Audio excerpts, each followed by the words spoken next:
Hey, welcome back to the Paul Keats Show. I apologize, I have a little bit of a cold I'm getting over, so my voice sounds a little off, that's why. But we actually got a really special guest today, and I'm actually really proud to announce this. We're going to call Trash Steelman, the famous 1980s, 90s actor, and we're going to call him in a second. We're going to have a really interesting conversation. Got a lot of questions queued up, some for me, some for the audience, so let's call him right now.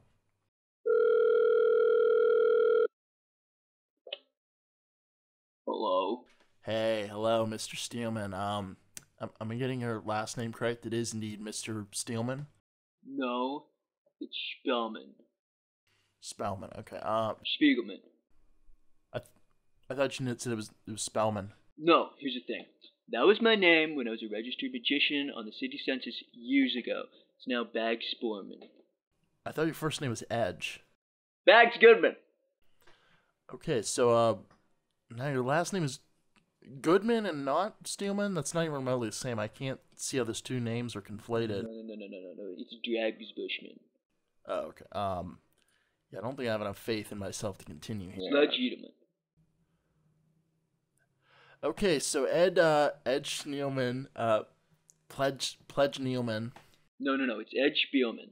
Or Ranch Demon. That was the flick where I played the owner of a horse ranch. Okay, I'm gonna have to do a Wheel of Fortune maneuver and stop you right there. Just pick one name that you're comfortable with, so we can just move on. Okay, listen, I think I'm comfortable with my name. Which one? Let's just go with Trash. What can I say? I'm a formal guy. Okay, Trash. Well, thank you for agreeing to do this interview amidst such a media storm surrounding you lately. Speaking of which, have you recovered from the last time? Now, last time, I don't recall it last time. You know the part where sort of partway through our conversation, you tipped over a table, you swore at the wait staff and said, I quote, hold on, let me get my papers, quote, why should I tip 2%? I'm a movie star. I'm above all that shit. There, I just tipped you. Now, hear me out. Okay. I know where you're going with this, and I really don't like that. Okay. I'm not playing that game, okay? You invited me on here, and I'm playing by my rules, okay? And I don't like the hostility, to be honest. So we're gonna move on. You dig? Okay, sure. I just thought this would, give an ample opportunity to you to come forward with total honesty. Listen, honesty isn't a word that exists in the vocabulary of the cesspool that is Hollywood, okay? All I see are movies, budgets, actors, and entertainment, okay? And I'm not here to be honest. I'm here to entertain. All right. But what about when you hosted a children's charity gala where you treated the guests with complete disdain? You got drunk on a bootleg flask of whiskey you snuck in. You were rude to the children, and I have on good authority that you threatened to break one of the children's fingers. Whoa. What the hotel is going on? What gives? Listen, I know we got off on the wrong foot. Maybe both feet. But I can gather that you wanted to bring me down, and that's all you got in your mind is trying to bring me down to your level, okay? I'm not gonna play that game, okay?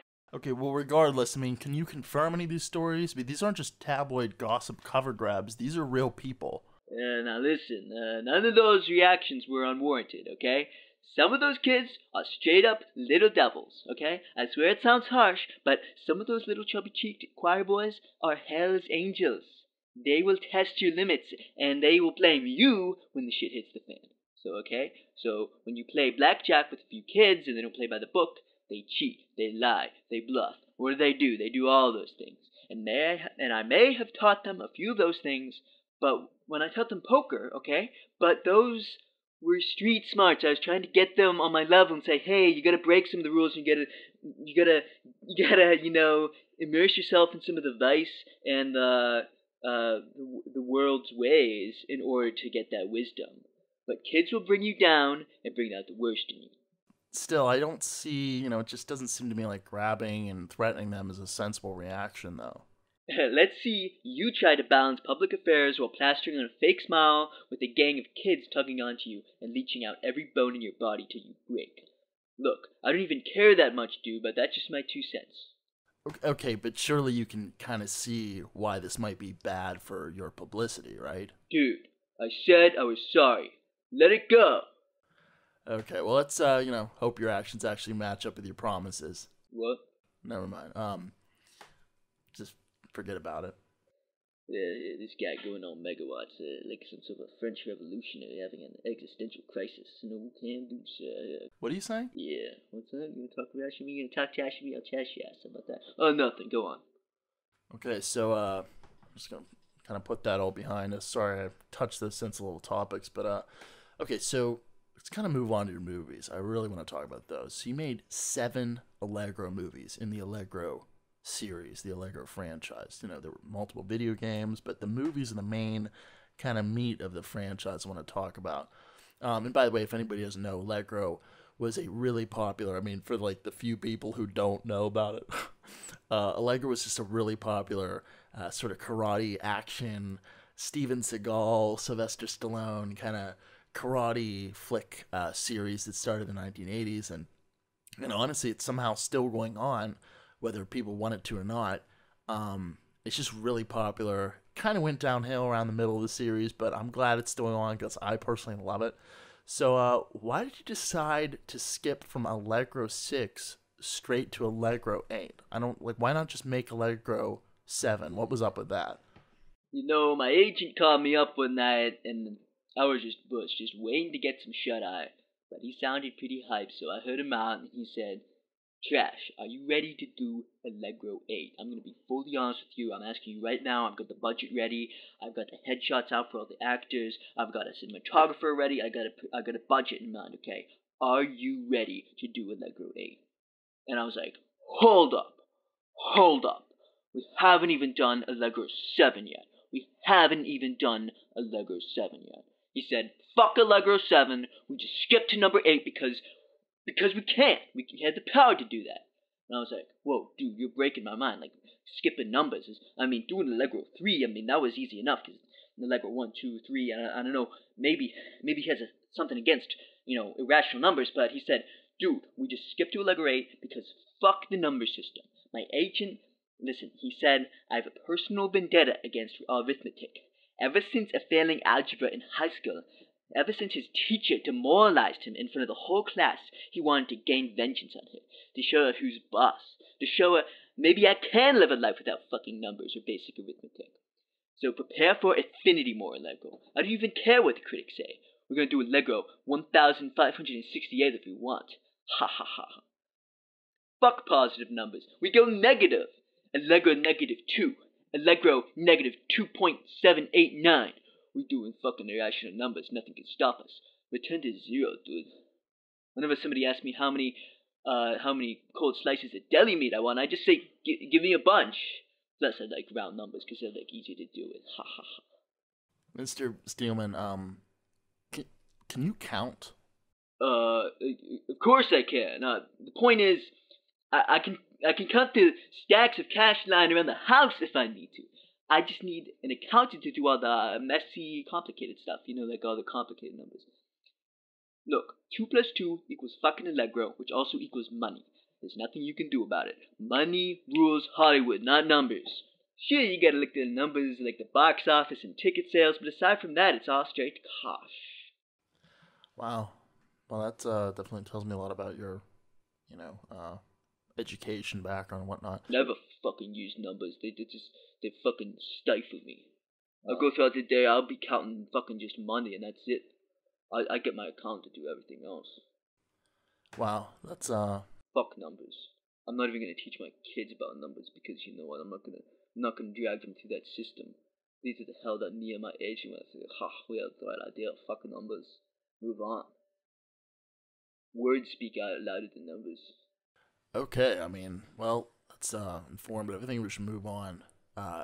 You made a disaster movie. It was called Meet Trisha, and some critics said that it was the crowning achievement for women's rights. And also your flick Monkey Wrench, where you play a car mechanic who befriends a fellow monkey mechanic. Can you tell us about those 2 movies? Okay, so the thing with Meet Trisha was, it wasn't my idea, okay? Producers and my agents brought it up to me because they were like, listen, we gotta get you into more various roles. Like, you played so many different things before. You played an action hero. You've done all these macho roles, right? You've been a guy's guy in every movie. And now we gotta get you to sort of play against type. And they were saying it's a movie that's going to give back to the woman in our in the world. So I thought, hey, anything to help the woman. I mean, I'm not the world's biggest feminist, but hey, if there's a bit of money on top of that too, I'm like, sure, it's a little bit of time out of my life just to give back. And plus my mom will see it. I'm hoping that she'll get a good reaction out of it. But none of those things went as planned. Show up to the movie set. First thing I know is that it's a disgusting, just completely repulsive, trash, and I use that word very, very lightly, Liberally? liberally, yes. And it turns out that the director's trying to screw the script, and he's got the screenwriter that's sorted all this stuff out. Like, there's a part where, like, he turns from man to woman, and, well, first off, the character has a bit of a crisis himself, because he doesn't know if he's like a woman trapped inside a man's body who likes men, or a man trapped in a woman's body who likes woman. It's a confusing thing. So we thought that was funny right there. We thought that, hey, we can give a little nod to the gender bending that's going in throughout the 90s. People with their confusing things and trying to relive the revolution of the 60s. But like one of my favorite movies, Pat. That was one of our inspirations for this movie. We thought the amount of humor that we can extract from just mocking gender roles and types is fanatic. It's hysterical. Let's fucking do it. But then I read the script. But then, even after I read the script, I realized that the contract I signed was a binding one. And they're like, we need you in that wig tomorrow. You're showing up with that wig and that makeup, and you're gonna play that woman. And I was like, listen, this is fucking demoralizing. This isn't even like giving back to women. It's just mocking me for the sake of the audience and worldwide. And and but he said, look, we already got the listen. He took me aside. He said, we already get the budget. We already get the plan. We got everything going. The actors are here. They're ready to roll. They're looking up to you, Trisha. That's your character's name. You're gonna be playing the role of a woman, the salving, nurturing, maternal role. And I said, listen, I'll do it. But you gotta cut out the scene where I give birth to a baby. You gotta cut it out. I'm not fucking doing it. He said, no. He said, it's the biggest pinnacle of the movie. It's gonna happen. So I did, and at the time I would have said that scene was the biggest crowning achievement of women's rights. But I was trying to get the movie sold. Now, my character in Meet Trisha, that's in the movie, because basically what happens is that my character, his problems, with knowing whether he's a woman or a man, is overheard by this evil genius scientist who confuses all that, confusion, and he thinks that he wants to become a woman. So he turns him into a laboratory overnight, into a woman, and I wake up with boobs. And it's supposed to be very comedic. I walked back. I don't even look back on it. I wanted all copies of it recalled. I'm not seeing that shit. I don't want my kids seeing that shit. So yeah, and I asked the director. I said, I didn't ask him. I just told him straight up. Listen, we're going back. We're going back retro, okay? And we're gonna write out this character, okay? I'm gonna go back into the universe that you created, and I'm going to kill this character, okay? And we're gonna have it over with, and hopefully we can have some closure on it, and the audience can be like, okay, that's it, and it's in the universe, and then people will just remember it as that. So it's sort of me figuratively going back and sort of killing that part of me that even agreed to do this trash movie in the first place. Ha ha ha. Wow. That's really a story. I was wondering why the sequel to Meet Trisha involved you going after your weird demon spawn child that you gave birth to in the previous movie and then trying to hunt that down and kill it, and then also cutting your fake boobs off and becoming a man again. And you basically just look like the action version or so, which I just thought was interesting. But now it all makes sense. You were trying to basically metaphysically or metaphorically kill the previous film because you were embarrassed by it being in drag. It was like spiritually going back and killing the monsters and the things that haunted me after the PTSD that I took on after filming that movie. I needed to fucking kill it. It was really getting to me. Really unhealthy.